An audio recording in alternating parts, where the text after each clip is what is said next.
잔잔하게 부르는 찬양이 더 어렵습니다. 막 세게 하는 거는 막 하면 되거든요.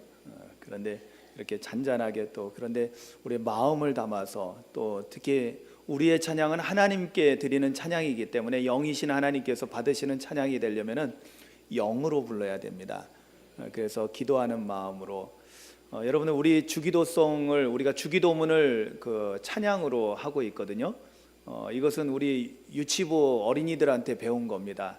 우리 하진이, 서윤이 유치부 때 이 친구들이 먼저 불렀고요. 제가 그거 듣고는 새롭게 바뀐 주기도문을 찬양으로 하면은 빨리 우리도 습득할 수 있고 또 우리가 너무 익숙해지면은 주기도문을 아무 생각 없이 그냥 빨리 암송하고 예배 끝내려고 할 때가 많거든요. 그래서 주기도문의 중요한 그 의미들을 다시 한번 우리 마음에 담아서 우리가 이렇게 기도문을 암송하는 것도 중요하다 해서 찬양으로 이렇게 하고 있습니다. 그래서 주기도송을 하고 있는데 중요한 것은 항상 마음을 담는 게 중요하죠. 우리 마음의 진실함을 담아서 찬양하는 것. 이것은 노래가 가지고 있는 아주 좋은 장점입니다. 우리의 마음을 실어서 하나님 앞에 올려드리는 것. 그러한 찬양이 하나님을 기쁘시게 하고 하나님께서 연락하시는 찬양이 될 줄로 믿습니다. 아멘. 제가 왜 이 말씀을 드리냐면 여러분 예배는 우리가 관망하고 이렇게 지켜보는 예배 보는 것이 아니라 예배는 드리는 것입니다. 아멘이죠? 그죠? 예배를 드리는 건데 여러분 예배 시간에 우리가 하는 것 기도, 찬양, 또 헌금을 봉헌하는 것 이런 거는 다 드리는 거거든요. 다 드리는 거고 그런데 일방적으로 우리가 드리고 끝나는 것이 아니라 참 감사하게도 하나님께서는 우리의 예배를 받으시면서 하나님께서 우리에게 은혜를 주시는 것이 있습니다. 하나님께서 우리에게 주시는 것 그것은 다름 아니라 말씀을 주시죠. 아멘. 그래서 우리가 예배를 하나님께 드리지만은 사실은 하나님께서 우리에게 주시는 것이 더 큽니다. 그래서 말씀을 우리에게 주실 때 이 말씀은 생명입니다. 아멘이죠? 여러분 말씀이 생명이라는 것이 여러분 가슴에서 심장에서 정말 우러나와서 아멘 할 수 있어야 돼요. 그래야지 이 말씀 시간이 여러분들한테는 정말로 소중한 시간이 됩니다. 다시 한번 제가 얘기하겠습니다. 말씀은 생명입니다. 예. 이 말씀을 받아 먹을 때 우리의 영이 살고요, 우리의 영이 강건해지고 또 하나님 아버지의 거룩하신 뜻을 따라서 우리 김봉중 원로 장로님이 이제 90 중반이 되셨는데 그냥 제 욕심 같기도 하지만 그래도 한 100세까지도 정정하게 기도하셨으면 좋겠다라는 그런 마음을 품습니다. 예, 그렇게 기도합니다. 예, 아직 정정하시죠? 예, 마지막에 기침이 나와서 그러신 거예요. 예.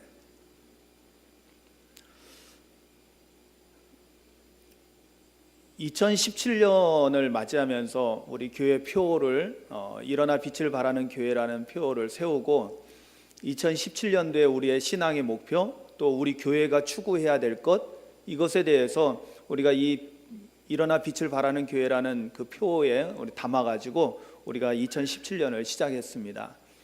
왜냐하면 여러분들도 잘 알다시피 지금 이 세상은 참으로 어두운 세상이라고 말할 수 있는 어둠 속에서 혼란 속에서 헤매이고 있는 영혼들이 많이 있는 것을 보게 됩니다.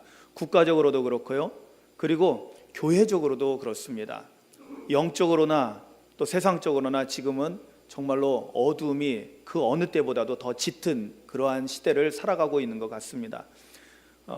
하나님께서 우리에게 주신 사명이 뭐냐면 이 어두운 세상을 밝히는 빛으로서의 사명을 우리에게 주셨다는 사실입니다. 그것이 이사야서 60장 1절의 말씀대로 일어나라 빛을 발하라는 그 명령 가운데 우리가 그것을 다시 한번 깨닫고 정말 우리가 일어나 빛을 발하기 위해서는 어떻게 해야 되는가에 대해서 좀 고민하고 하나님의 말씀을 통해서 배우고 깨닫고 그것을 실천하고자 하는 것입니다.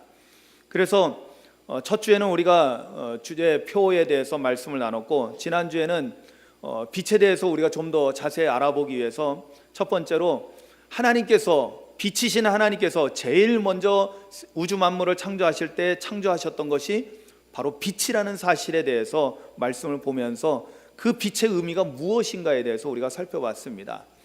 여러분 그 빛은 무슨 빛일까요? 여러분 창조를 보면은, 창조 기사를 보면은 첫째 날 빛을 창조하셨습니다. 그리고 넷째 날에 가서는 하늘의 태양과 그리고 달과 별과 같은 모든 행성들을 만드시면서 태양 같은 발광체를 통해서 지구나 이런 곳에 빛을 비추게 하셨습니다. 지금 우리가 이 땅에서 빛이라고 생각하고 있는 것은 태양으로부터 오는 빛을 의미합니다. 세상 사람들은 그 빛을 의미합니다. 그러나 그 빛은 넷째 날에 창조된 거라는 것을 우리는 창조기사를 통해서 확인할 수가 있습니다. 그러면서 첫째 날 하나님께서 빛이 있으라고 말씀하셔서 빛이 생겨난 그 빛은 단지 물리적인 태양빛에서 나오는 가시광선, 비가시광선, 제가 설명 많이 해드렸죠.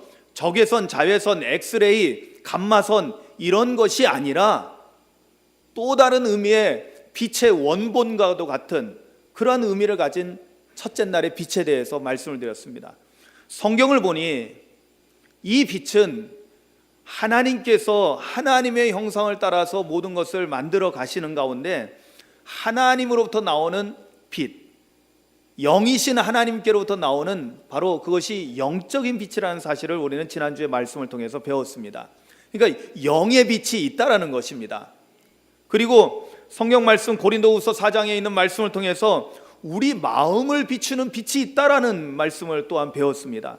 여러분, 태양빛이 아무리 강렬해도 우리 피부에 영향을 미치고 물론 우리 인체에 영향을 미치지만은 특히 엑스레이라든지 감마선은 방사선을 말합니다.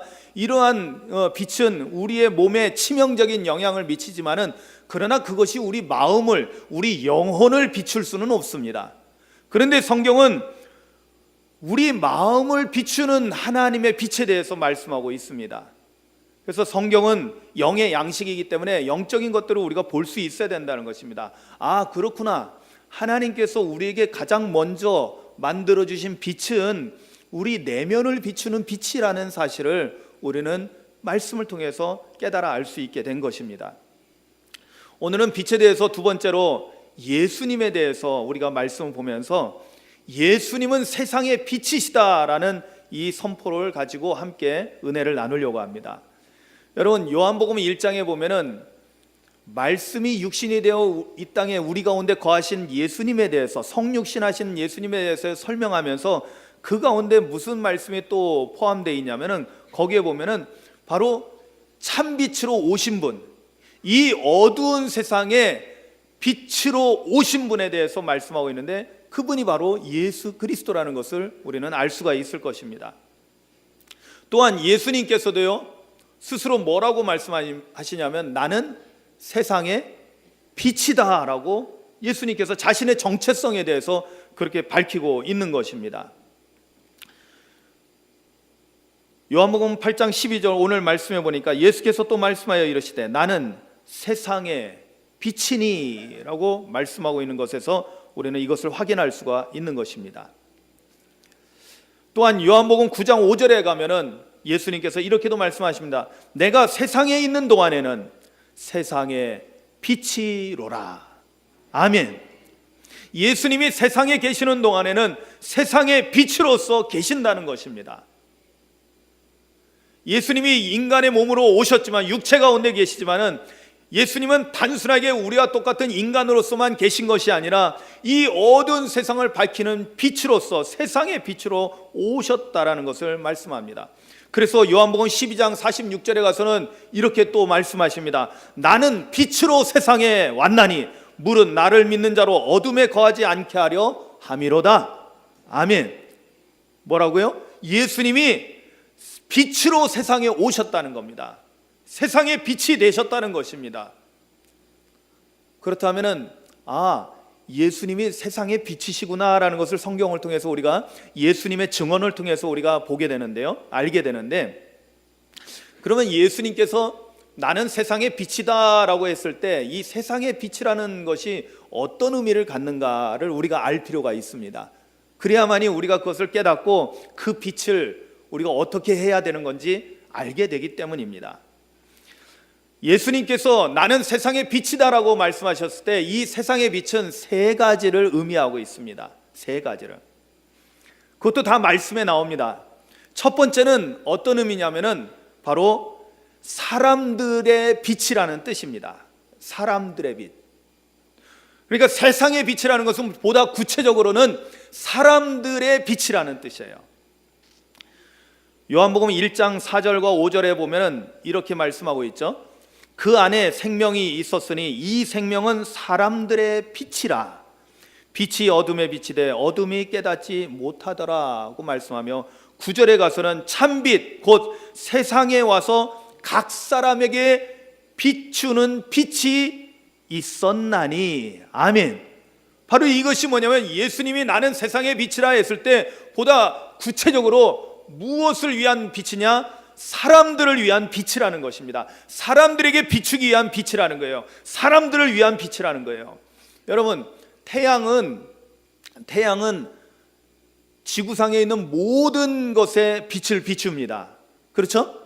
사람뿐만 아니라 모든 농작물, 모든 동식물, 모든 것에 빛을 비춰줌으로 인해서 사물을 볼 수 있게도 할 뿐만 아니라 그 빛의 에너지를 통해서 생명을 얻고 식물이 자라나기도 하고, 또한 사람도 그 태양빛을 통해서 건강하게 자라날 수 있게 하고 그러는 것입니다. 그러니까 사람이나 다른 동식물 모두에게 영향을 미치고 있는 것이지만, 오늘 예수님께서 이 세상의 빛으로 오셨다라고 했을 때는 보다 정확하게는 누구를 위한 거예요? 사람들을 위해서 빛으로 오셨다는 거예요. 사람들을 위한 빛. 그러니까 세상의 빛으로 오신 예수님은 첫 번째 무엇이냐? 바로 사람들을 위한 빛으로, 사람에게 비추는 빛으로 오셨다는 것입니다. 그러면 예수님께서 우리 사람들에게 빛을 비춰주실 때 어떤 일이 일어날까요? 바로 그 빛을 통해서 우리는, 어둠 속에 있던 사람들은 길을 찾을 수가 없거든요. 어디로 가야 될지 모르잖아요. 그죠? 깜깜한 그런 칠흑 같은 어둠 속에서는 우리는 한 걸음도 옮겨 놓을 수가 없습니다.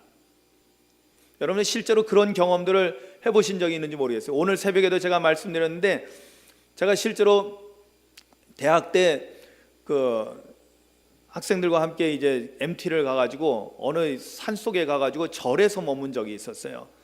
제가 이제 국문학을 전공하고 있어서 이제 이 1년에 2차례씩 이제 뭐 방언 조사도 하고 여러 가지 이제 또 활동을 하기 위해서 학생들과 함께 가는데, 이 절의 산 속에 있는 절에서 머물렀는데 후배들이 몇 명이 산 속으로 들어간 거예요. 근데 그날 달도 없고 별도 하나도 없는, 진짜 우리 그냥 그 숙소에서 나오는 불빛만이 겨우 있는 그 정도 아주 칠흑 같은 어둠이었습니다. 산속으로 난 길로 후배들이 갔기 때문에 갔는데 안 오는 거예요. 그래서 걱정이 돼서 이제 제가 찾아 나섰습니다. 어느 정도 갈 동안은 숙소에서 나오는 빛이 있으니까 길을 어느 정도, 그래도 아무리 깜깜해도 길이 어슴푸리 보이니까 겨우겨우 갔습니다. 그런데 어느 순간에 딱 이르렀을 때, 빛이 더 이상 거기까지 도달하지 못하는 곳에 이르렀을 때 진짜 앞이 깜깜해가지고 아무것도 보이지 않는 그런 곳에 제가 도달하게 됐습니다. 깜깜하니까 제가 손을 내밀어서 뭐가 있나 더듬으려고 이렇게 손을 내밀었는데, 이건 정말로 제 손도 안 보일 정도로, 그러니 제 발밑에 이게 길인지 뭐 수렁이 있는지 절벽인지 이걸 구분을 할 수가 없으니까, 또 산이고 또 초행길이고, 그러니까 더 이상 한 걸음도 뗄 수가 없는 그런 지경에 이르렀던 것입니다. 그러니까 겁이 덜컥 나는 거예요. 더 이상 앞으로 전진할 수가 없는 거예요. 애들은 그 길 따라서 분명히 올라간 것 같은데, 그래서 어쩔 수 없이 다시 돌아서 조금 내려와 가지고 빛이 그래도 어느 정도 어슴푸레라도 비치는 곳에 와서 그곳에서 좀 한참을 기다리고 있었습니다. 한참을 있다가 후배들이 이제 다행히 무사히 왔는데, 한 놈은 물에 잔뜩 빠져가지고 왔어요. 왜냐하면 오다 보니까 다리가 있는데요, 다리로 안 오고 이놈이 껌껌하니까 다리 옆으로 해서 뚝 떨어져가지고 물속에 뽁 빠졌다가, 그래도 깊지 않아가지고, 또 기가 막힌 거는 술 먹은 애들은 꼭 그렇더라고요. 그대로 똑 떨어졌어요. 제 키보다 높은 데인데 그대로 일자로 떨어져가지고 하나도 안 다쳤어요. 또 젊으니까 그랬겠죠. 몸만 젖어가지고 와서 그나마 다행히 아무 사고 없이 이렇게 올 수 있었습니다. 정말로 칠흑 같은 어둠 속에서는 아무것도 보이지 않은 거예요. 여러분, 우리가 가끔 우리 인생에 대해서 정말 꽉 막혀 있고 칠흑 같은 어둠이 닥쳐오는 그런 순간을 경험하는 것을 우리가 알 수가 있습니다. 그런 경험들이 있을 줄로 압니다. 그런데 정말로 무엇에 대해서, 우리가 하나님 나라에 이르는 것에 대해서, 우리가 천국에 가는, 예수님께서 이 땅에 오셔서 하나님 나라를 선포하셨는데 정말로 하나님 나라라는 것에 대해서 우리 인간은 무지하고 깜깜하고 그 길을 전혀 알지 못하는 상태에 있는 것입니다. 이때 예수님께서 이 세상에 오셔서 사람들에게 빛이 되셨다는 것은 뭐냐면, 사람들로 하여금 예수 그리스도의 빛을 통해서 길을 발견하는 것입니다. 아멘. 그래서 우리로 하여금 그 길로 나아갈 수 있도록, 안전하게 나아갈 수 있도록 해주시는 거죠. 근데 그 길은 어떤 길입니까? 예수님께서 내가 곧 길이요 진리요 생명이니 나로 말미암지 않고는 아버지께로 올 자가 없다고 했는데, 바로 예수님의 길을 통해서 하나님 아버지께로 이르는 길, 곧 하나님 나라 천국에 이르는 길을 우리에게 밝히 보여주시는 것입니다. 할렐루야. 그래서 첫 번째는 바로 예수님은 세상의 빛이라 할 때 바로 사람들의 빛이라는 것을 우리는 기억해야 될 줄로 압니다. 두 번째로 예수님은 어떤 의미냐, 세상의 빛이라고 했을 때 두 번째 의미는 뭐냐면 바로 생명의 빛이라는 뜻을 가지고 있습니다. 오늘 본문 말씀 요한복음 8장 12절 말씀에 보면 예수께서 또 말씀하여 이르시되 나는 세상의 빛이니 나를 따르는 자는 어둠에 다니지 아니하고 생명의 빛을 얻으리라. 아멘 라고 증언하십니다. 그렇습니다. 예수님은 생명을 주는 빛이라는 뜻입니다. 이 세상의 빛으로 오셨는데 구체적으로 뭐 하시느냐?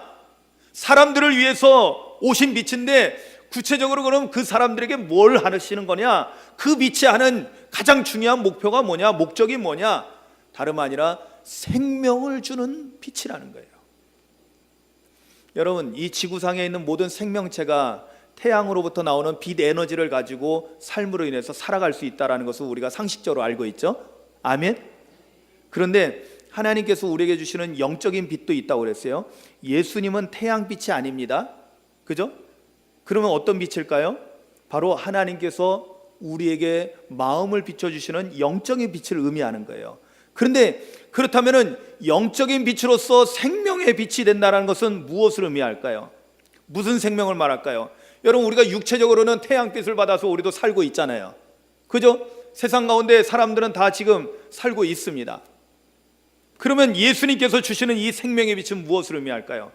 바로 다름 아니라 우리가 하나님, 영이신 하나님과 교제할 수 있도록 하시는, 또한 하나님의 말씀을 영의 양식으로 먹을 수 있게 하시는, 또한 우리가 기도를 영의 호흡처럼 할 수 있게 하는 영적인 생명을 주는 생명의 빛이라는 것입니다. 할렐루야. 즉 뭐냐면 예수님의 빛이 오늘 우리 가운데 임할 때 우리는 영적인 생명을 가지고 살아갈 수 있게 된다는 것입니다.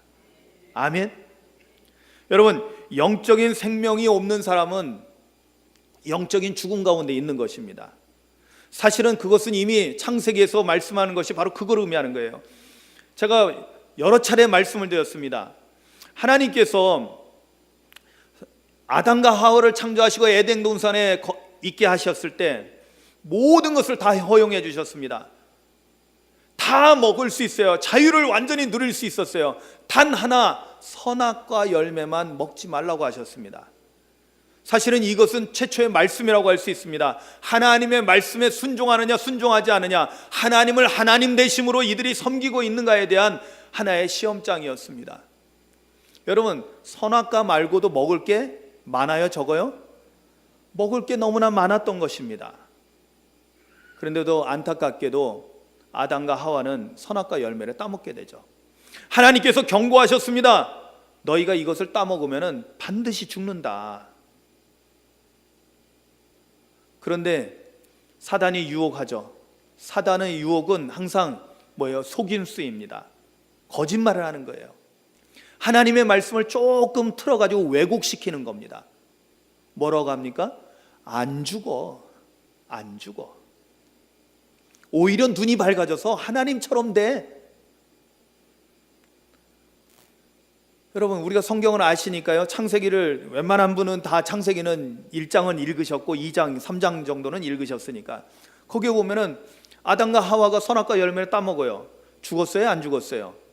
우리가 그냥 세상 사람들의 눈으로 볼 때, 우리가 그냥 이 성경을 세상의 이야기처럼 보면은 거기 성경 보면 안 죽어요. 안 죽었어요. 반드시 죽는다고 했는데 안 죽었거든요. 그런데 여러분 우리가 영의 눈으로 보게 되면은 아담과 하와는 선악과 열매를 따먹음으로 인해서 죽었습니다. 뭐가 죽었을까요? 영이 죽은 거예요. 영이. 여러분 죄라는 것이 우리 안에 들어와서 우리의 영을 죽게 만든 거예요. 불순종이라는 죄가 우리의 영을 죽게 만든 거예요. 여러분 인간의 창조를 보면은 특별한 부분이 있는 것을 우리가 알 수 있습니다. 다른 동물들은 하나님께서 흙으로 빚어서 만드셨어요. 근데 인간은 흙으로 만드신 다음에 뭘 하셨습니까? 그 코에 생기를 불어 넣어 주셨습니다. 그 코에 생기를 불어넣어 주신 그 생기는 뭐냐면 하나님의 호흡, 하나님의 생명을 말하는 건데, 하나님의 생명은 영적인 생명을 의미하는 거잖아요. 하나님은 영이신이라는 것을 우리가 전제를 항상 하고 이 말씀을 봐야 됩니다. 하나님의 영의 호흡이, 그래서 하나님의 영이 그 안에, 우리 인간 안에 들어왔던 거예요. 그래서 뭐라고 표현되어 있어요? 영적인 존재가 됐다는 거예요. 우리 인간은 단순한 동물과 같은 존재가 아니라 영적인 존재가 됐다는 거예요. 살아있는 영적 존재가 된 거예요. 그런데 선악과 열매를 따먹는 순간 그 범죄로 인해서 하나님 말씀대로, 여러분 아시잖아요. 성경을 보면 하나님께서 말씀하시면은 말씀하신 대로 이루어진다는 것을 우리는 성경을 통해서 분명히 알고 있습니다. 그러나 하나님께서 선악과 열매를 따먹으면 반드시 죽는다고 했는데, 반드시, 그것도 반드시 죽는다 했는데, 우리 눈으로 볼 때는 안 죽은 것처럼 보이죠. 육체는 사는 거예요. 그러나 육체의 삶은 한계가 있잖아요. 영은 죽은 거예요. 영원한 생명을 살아가는 그 영은 죽은 거예요. 그리고 하나님으로부터 분리되어지고 추방되어집니다. 여러분, 생명의 근원 되시는, 영생이 되시는 하나님으로부터 떨어져 나가는, 분리되어 나가는 것이 바로 죽음이라는 것을 깨닫기를 주님의 이름으로 축원합니다. 이게 영적 죽음을 의미하는 거거든요. 그렇다면 오늘날 이 세상에 많은 사람들이 살아있다고 하지만은, 그러나 우리가 영적으로 깨닫고 난 다음에, 영적 무지에서 깨달음을 얻은 다음에 우리가 발견하는 것은 뭐냐면, 아, 이 세상에 영적으로 죽은 사람이 많다라는 것입니다. 그것을 발견하는 순간에 우리가 하나님 아버지의 마음을 알게 돼요. 뭐냐면 하나님 아버지께서는 안타까워하시는 거예요. 하나님의 형상을 닮은 하나님의 자녀된 자로서 창조된 인간들이 영적인 죽음 가운데 그저 육체적인 삶만을 살다가 그냥 멸망해 가는 것을 보면서 안타까워하신 거예요. 그래서 하나님의 사랑은 그들을 구원하시기 위해서 독생자를 아낌없이 내어주신 것이죠. 뭐 하려고요? 우리를 죄에서 구원하시고 우리에게 영생을 얻게 하시기 위해서. 그래서 요한복음 3장 16절이 하나님의 마음을 가장 잘 담은 말씀으로 우리가 기억하고 있습니다. 하나님이 세상을 이처럼 사랑하사 독생자를 주셨으니 이는 그를 믿는 자마다 멸망하지 않고 영생을 얻게 하려 함이니라. 아멘. 이 영생을 주시기 위해서 하나님께서 독생자 예수 그리스도를 보내주신 겁니다. 그것을 오늘 요한복음에서는 빛으로 오신 예수님, 바로 세상의 빛인데 세상에 오셔서 무엇 하시느냐? 바로 죽은 영혼을 살리는, 생명을 주는 빛으로 오셨다는 것입니다. 할렐루야. 예수 생명의 빛이 비춰질 때 바로 우리의 죽었던 영혼이 살아나게 된다는 것입니다. 여러분, 그러니까 예수 생명의 빛이 우리 안에 있어야 된다는 거예요. 왜냐? 우리도 이제는 그 빛을 발하면서 살아야 되기 때문입니다. 일어나서 빛을 발하라고 할 때 우리가 발해야 될 그 빛이 뭐냐면 예수 생명의 빛이요, 죽은 영혼들을 살리는 빛을 우리가 발하여야 된다는 것입니다. 마지막 세 번째로, 예수님이 세상의 빛이라고 했을 때 이 세상의 빛은 마지막 세 번째로 무엇을 의미하냐면 바로 하나님의 영광을 아는 빛입니다. 좀 길게 표현했지만 하나님의 영광을 아는 빛이라는 것은 쉽게 표현하면 뭐냐면 하나님을 보게 하는 빛이에요. 하나님을 볼 수 있게 하는 빛. 여러분, 영이신 하나님을 우리가 눈으로 볼 수는 없습니다. 만질 수도 없습니다. 그런데 놀랍게도요, 예수님을 통해서 우리는 하나님을 볼 수 있게 된다는 거예요. 바로 예수님이 우리에게 빛을 비춰주실 때 우리의 영의 눈이 뜨여지게 되고 하나님의 영광을 보게 되고 바로 예수님을 통해서 하나님의 얼굴을 볼 수 있게 된다는 것입니다. 이것은 제 이야기가 아닙니다. 성경이 오늘 우리에게 가르쳐주고 있는 말씀인 것입니다. 고린도후서 4장 6절 말씀 제가 여러 차례 반복해서 말씀드리고 있는데 다시 한번 읽어드리면 이렇습니다. 어두운 데 빛이 빛이라 말씀하셨던 그 하나님께서 예수 그리스도의 얼굴에 있는 하나님의 영광을 아는 빛을 우리 마음에 비추셨느니라. 아멘. 여러분, 우리 마음에 비춰주신 하나님의 이 빛은 뭐냐면요, 예수님을 통해서 비춰주는 건데 바로 예수님 얼굴에 있다니까요. 근데 그 얼굴에 있는 빛이 뭐냐? 바로 하나님의 영광을 아는 빛이라는 거예요. 이게 어떤 의미냐면요, 여러분 그 요한복음 14장에 보면은 예수님께서 제자들에게 너희들 이제 내가 이제 떠날 때가 됐다라고 말씀하는 것을 우리가 보게 됩니다. 그때 빌립이 이제 도마가 어디로 가는지 알 수가 없고 어디로 가십니까? 할 때 내가 곧 길이요 진리요 생명이니 할 때 6절에 이제 내가 곧 길이요 진리요 생명이니 이 말씀이 나오고요. 그리고 나서 9절에 가서는 빌립이 하나님을 보여달라고, 아버지를 보여달라고 이야기합니다. 그때 예수님께서 이렇게 말씀하십니다. 빌립아, 내가 이렇게 오래 너희와 함께 있으되 내가 나를 알지 못하느냐? 나를 본 자는 아버지를 보았거늘 어찌하여 아버지를 보이라 하느냐? 나를 본 자는 아버지를 보았거늘. 이건 뭐예요? 나를 본 사람은 아버지를 본 것이라는 거예요. 즉 예수님을 만난 사람은, 예수님을 본 사람은 바로 예수님을 통해서 누구를 보느냐? 하나님 아버지를 볼 수 있다라는 것을 의미하고 있는 거예요. 그런데 이것이 뭐냐? 여러분, 아까도 제가 말씀드렸죠. 이 빛이라는 것이 가지고 있는 것은 뭐냐면, 여러분 지금 우리가 서로의 얼굴을 볼 수 있잖아요. 그죠? 서로의 얼굴을 볼 수 있는 것은 뭐가 있어서 볼 수 있는 거예요? 빛이 있으니까 볼 수 있다니까요. 여러분, 여기에 빛이 하나도 없고 아주 그냥 정말 칠흑 같은 깜깜한 어둠만 있다면은, 제가 아까 말씀드렸잖아요. 손을 내밀면 내 손도 안 보인다니까요. 여러분, 우리 그 안개가 굉장히 짙게 낄 때 보면은 그런 경험을 해보신 적 있죠. 제가 예전에 여기 오산교회 부임해서 얼마 안 돼 가지고 이 황청리 쪽으로 해서 뭘 좀, 그때 정확하게 이제 뭔지 모르겠는데 뭘 먹으러 가자고 저희 집사람하고 이제 얘기해서 차를 끌고 이제 나왔는데 안개가 굉장히 짙게 꼈어요. 여기는 이제 아는 길이니까 어찌어찌 해서 이제 밑에까지 내려가서 이제 마을회관 앞에서 이제 좌회전을 해가지고 황청리 쪽으로 가는데 그 좀 꼬불꼬불 하잖아요.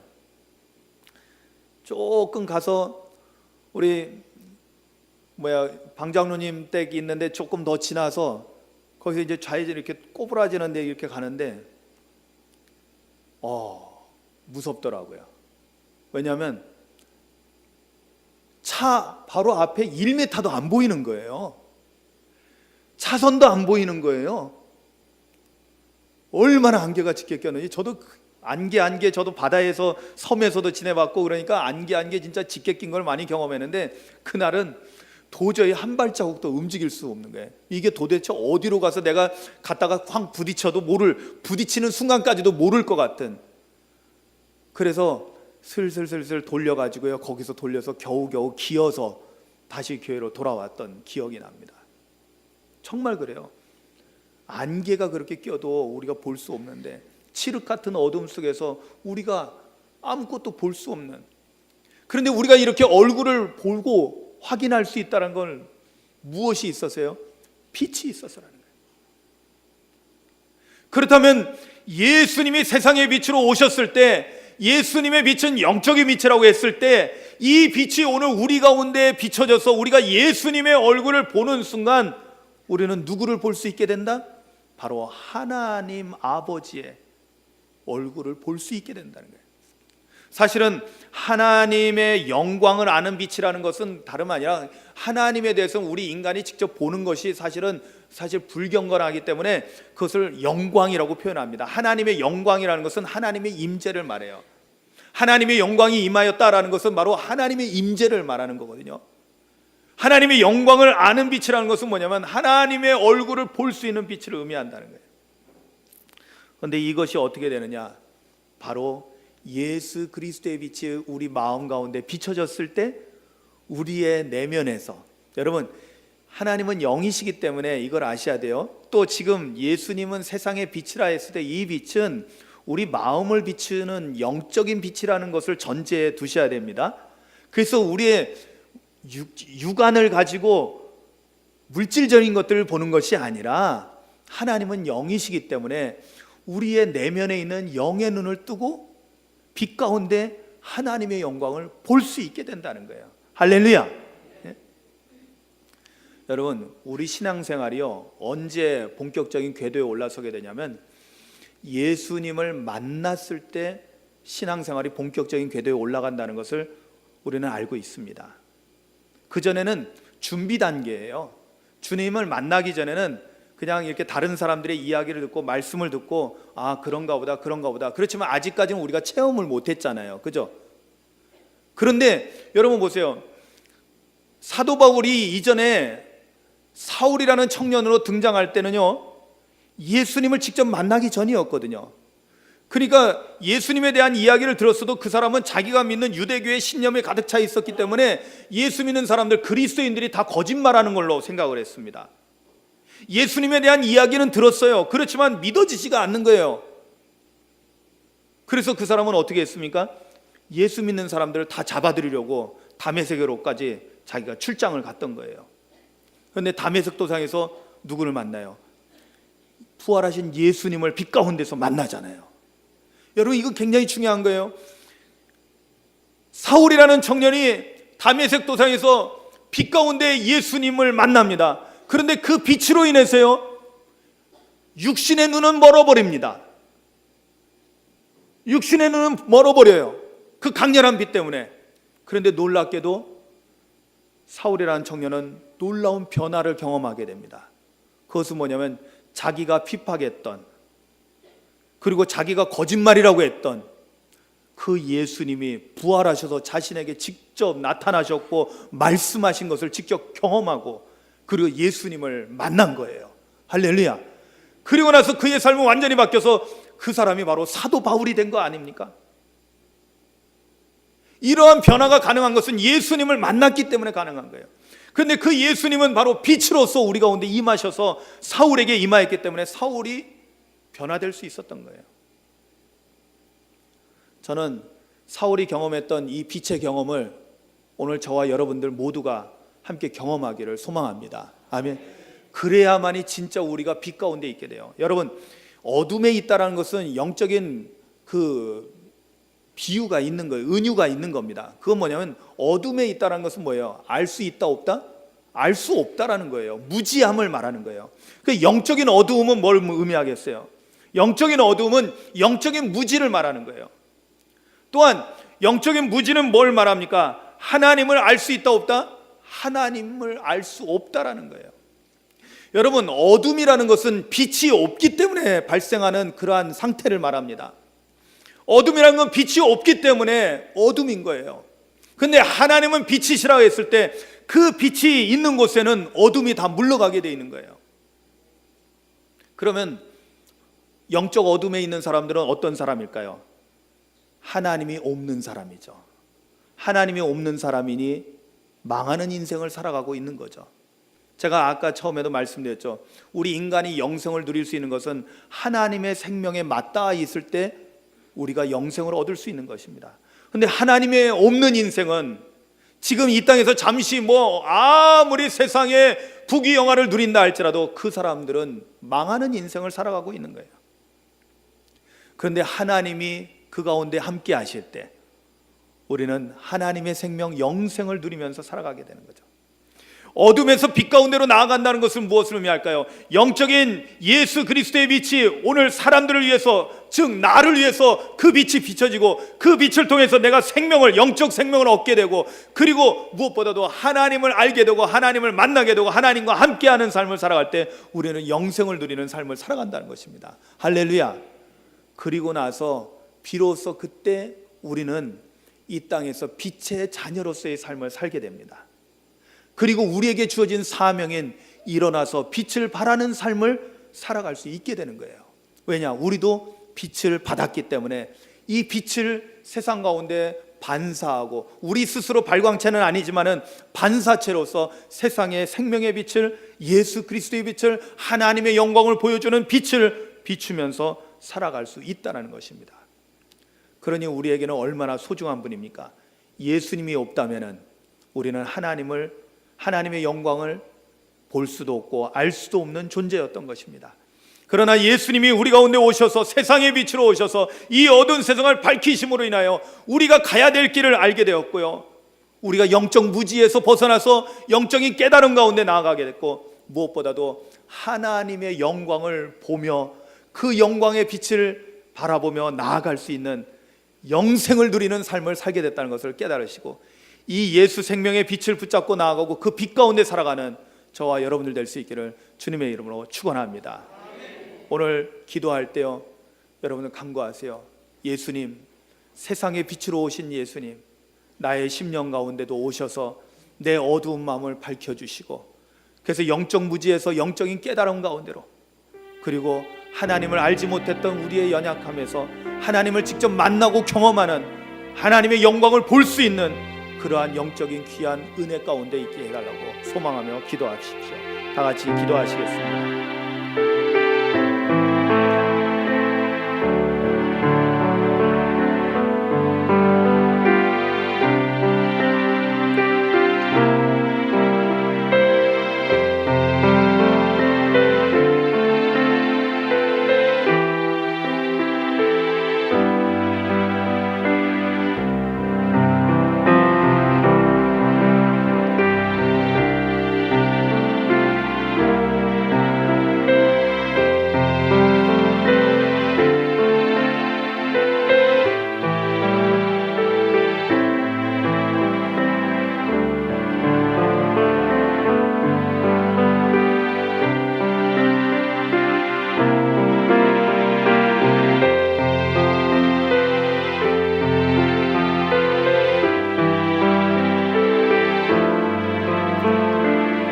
이 어두운 세상에 빛으로 오신 예수님, 예수님의 빛이 영적인 빛이요, 오늘 우리의 마음 가운데 비춰질 때 우리 사람들이 길을 잃고 헤매던 영혼들이 길을 발견하게 되고 하나님 나라를 향하여 나아갈 수 있게 된다는 것을 깨닫게 하시니 감사를 드립니다.